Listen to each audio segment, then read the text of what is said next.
Монгол Улсын ерөнхий сайдын санаачлахаар Атрийн 4-р аягийг хэрэгжүүлж ирсэн.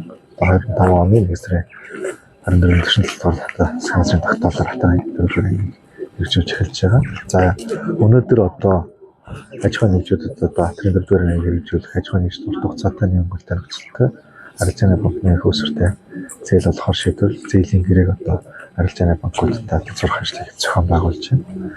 Ер нь газар тариалангийн салбарт 1500 гаруй аж ахуйн нэгж 17,000 гаруй одоо иргэд энэ газар тариалангийн салбарт төмс хүнсний ногоо үр тарианы чиглэлээр үйл ажиллагаа явуулж байгаа. За эдгээр 25 онд гэдэг нэг 180 гаруй тэрбум төгрөгийн арилжааны банкны хөөсөртэй зээлийг Атрийн 4-р аягийн хүрээнд одоо олохоор шийдвэрлсэн. За хүнсэл аж ахуйн хөнгөн үйлдвэрийн сайдын багцад энэ онд 50 гаруй тэрбум төгрөгийн одоо төсөв тоосон. Энэ одоо хүүгийн хөнгөлөлт одоо татаа сургалтын чиглэлээр зарцуулагдаад явна.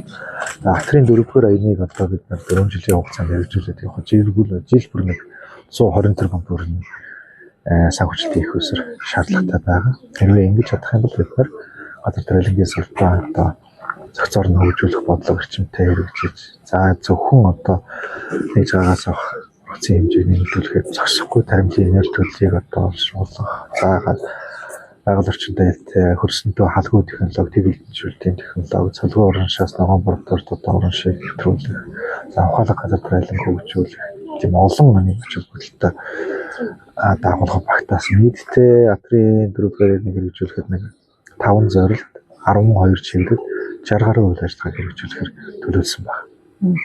Энэ ажлуудыг л одоо ууштай зөв зохион байгуулалт зөв менежмент хэрэгжүүлэх ёстой.